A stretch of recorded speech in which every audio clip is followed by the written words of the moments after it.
여러분, 혹시 마을 한가운데 있는 오래된 우물을 본 적이 있으신가요? 그 우물은 수백 년 동안 그 자리에 있으면서 마을 사람들의 목마름을 달래주었습니다.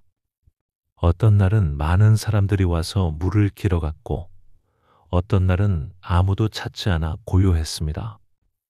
하지만 우물은 변함없이 그 자리에서 깊은 물을 품고 있었지요. 그런데 신기한 것은 그 우물물이 언제나 똑같은 맛이 아니라는 점입니다. 가뭄이 들 때는 더욱 진하고 깊은 맛이 났고, 비가 많이 온 후에는 더욱 맑고 시원한 맛이 났습니다. 물을 길러온 사람의 마음 상태에 따라서도 그 물맛이 달라졌지요. 목마름이 절실할 때 마신 물은 그 어떤 감로보다 달콤했고, 그냥 습관적으로 마신 물은 밋밋하기만 했습니다. 우리의 기도와 수행도 이와 같습니다. 같은 기도, 같은 염불이라도 우리가 어떤 마음으로 다가가느냐에 따라 그 깊이와 효과가 전혀 달라지는 것이지요. 우리가 왜 기도를 하는지, 그리고 그 기도가 우리 삶에 어떤 변화를 가져다 주는지에 대해 천천히 깊이 있게 생각해 보겠습니다. 많은 분들이 이런 질문을 하십니다. 스님, 저는 이렇게 열심히 기도하고 절에 다니는데 왜 힘든 일들이 계속 생기는 걸까요? 다른 사람들은 절에도 안 다니면서 잘 사는 것 같은데 저만 왜 이렇게 어려운 일들을 겪어야 하는 걸까요? 이런 질문을 들을 때마다 한 농부의 이야기를 떠올립니다. 두 농부가 있었는데 한 농부는 매일 아침 일찍 일어나 밭을 돌보고 정성스럽게 농사를 지었습니다. 다른 농부는 대충대충 농사를 지었지요. 그런데 어느 해 큰 가뭄이 들었습니다. 정성스럽게 농사짓던 농부의 밭도 메말랐고 대충 농사짓던 농부의 밭도 메말랐습니다. 그때 대충 농사짓던 농부가 말했습니다. 봐라, 너나 나나 똑같이 망했잖아. 그렇게 열심히 할 필요가 뭐 있었어? 하지만 정성스럽게 농사짓던 농부는 이렇게 대답했습니다. 자네 밭을 자세히 보게.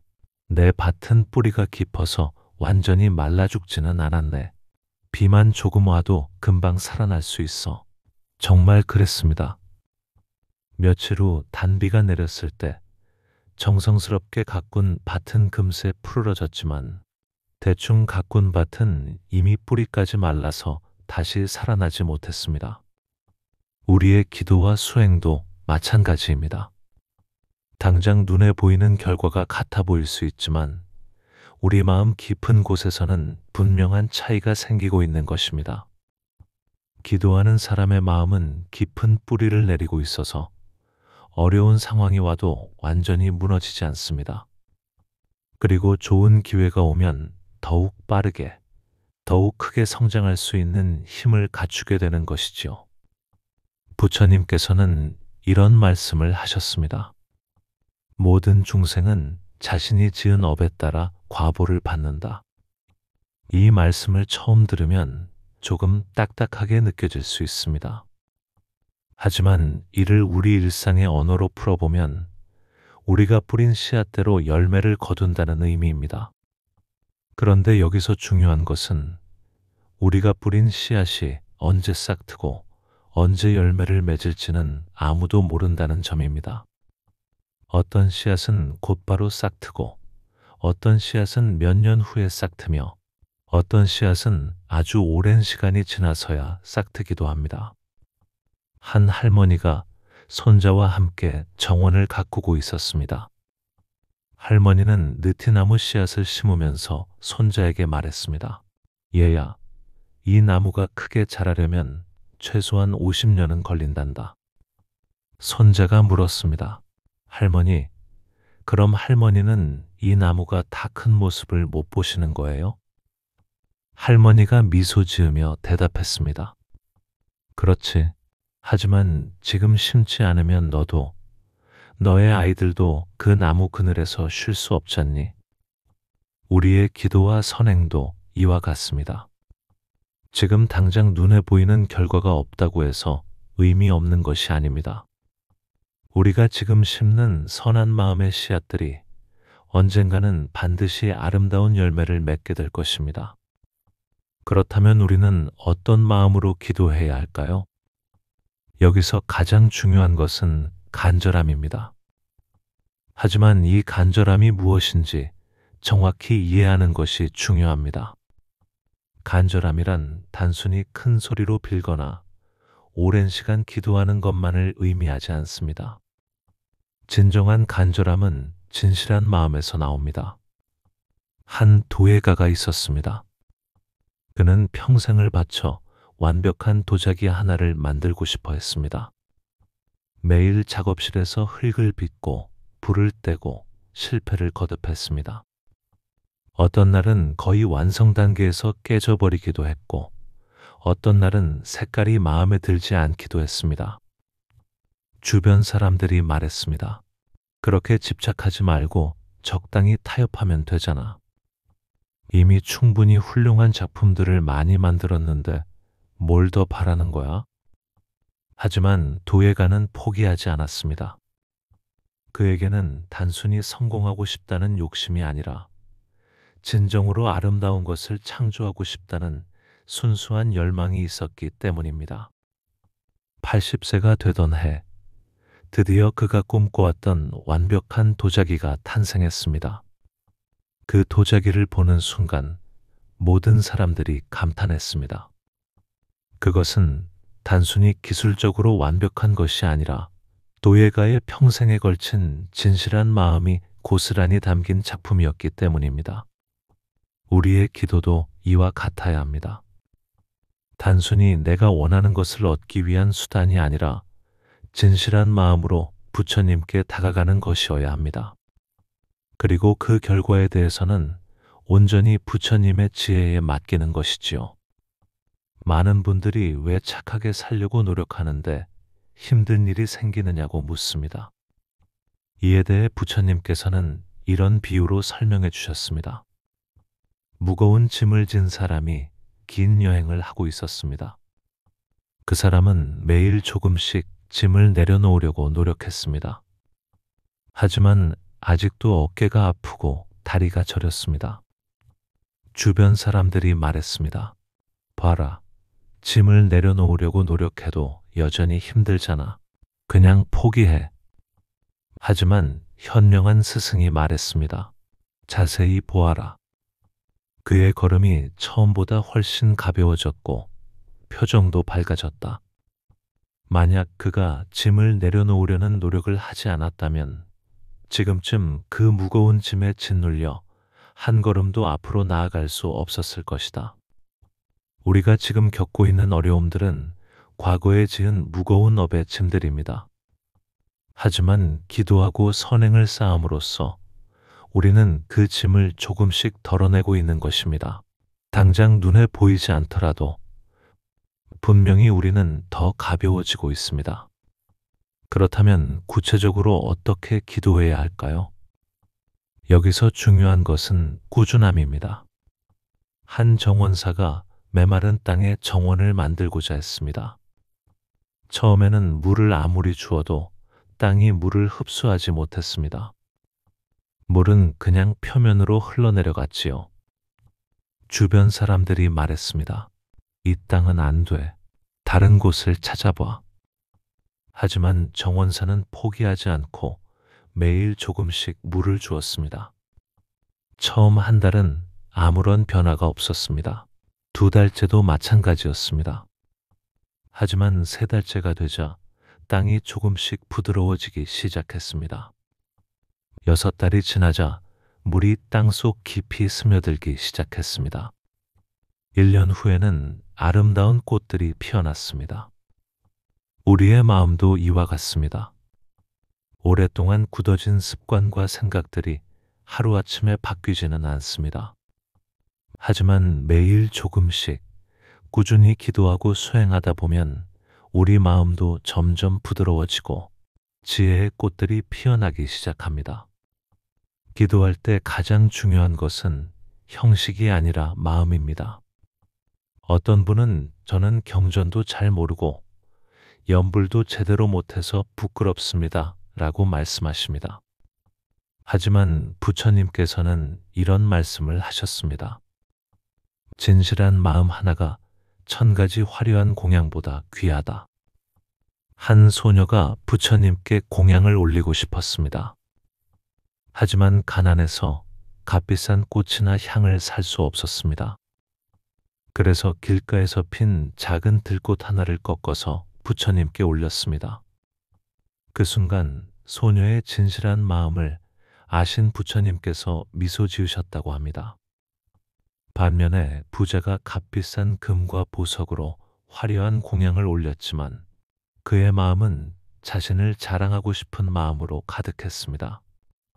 부처님께서는 그의 공양을 받으시기는 했지만 특별한 관심을 보이지 않으셨습니다. 진정한 기도는 얼마나 오래 하느냐, 얼마나 많이 하느냐가 아니라 얼마나 참된 마음으로 하느냐에 달려 있습니다. 그렇다면 우리는 일상 속에서 어떻게 이런 마음을 기를 수 있을까요? 첫째, 감사하는 마음을 기르는 것입니다.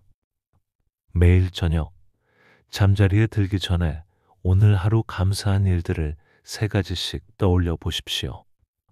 아주 작은 것이라도 좋습니다. 따뜻한 밥 한 끼, 가족의 안부 전화, 길에서 만난 친절한 미소, 이런 작은 일들에 감사하는 마음이 쌓여가면 우리 마음은 자연스럽게 겸손해지고 부드러워집니다. 둘째, 다른 사람의 고통에 공감하는 마음을 기르는 것입니다. 내가 힘들 때만 기도하는 것이 아니라 다른 사람들의 아픔도 함께 기도해 주는 것입니다.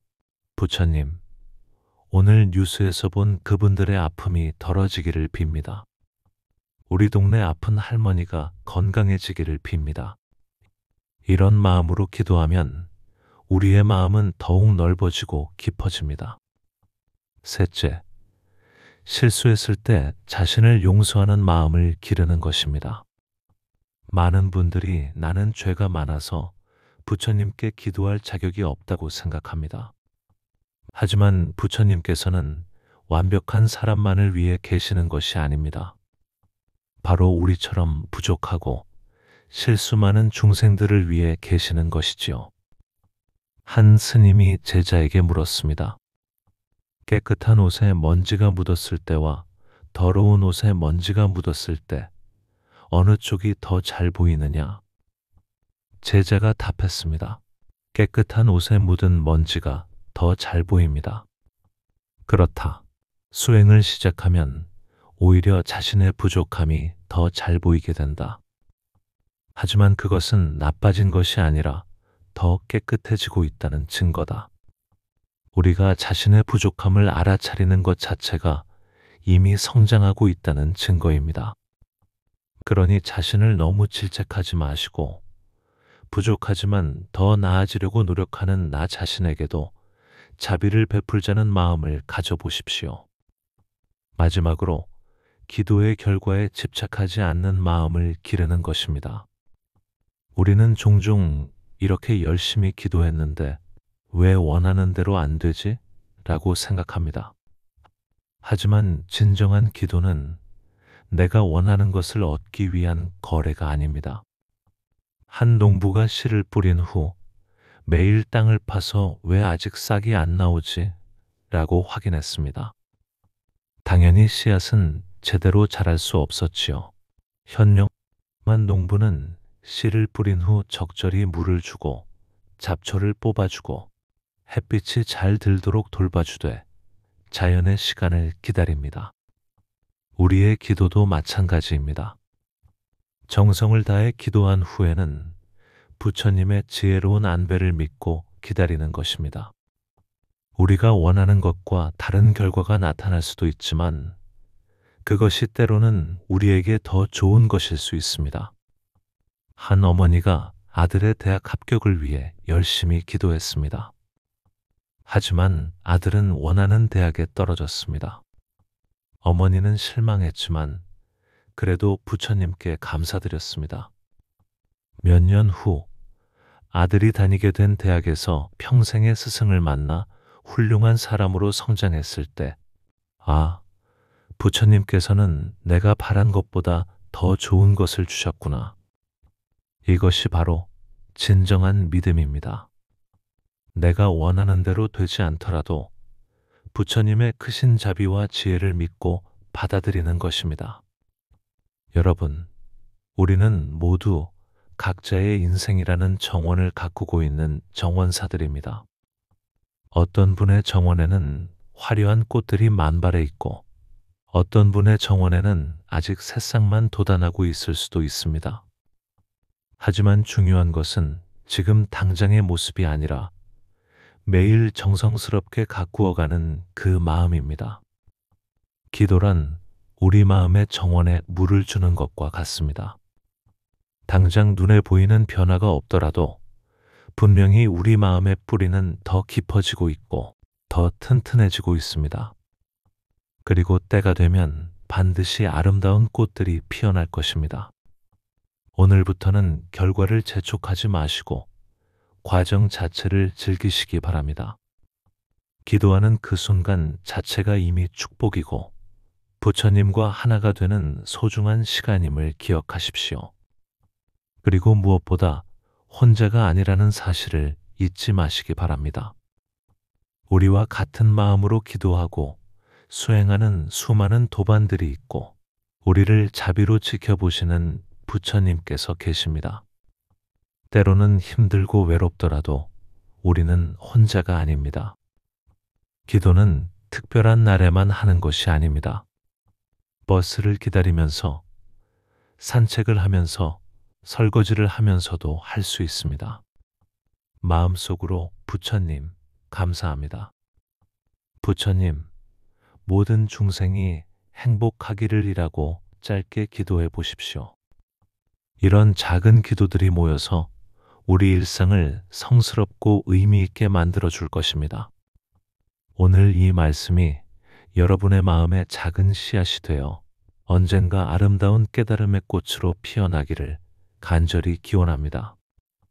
그리고 여러분 모두가 이 생에서 진정한 평안과 행복을 누리시기를 부처님께 간절히 기도드립니다. 오늘도 이 소중한 시간을 함께 해주셔서 고맙습니다.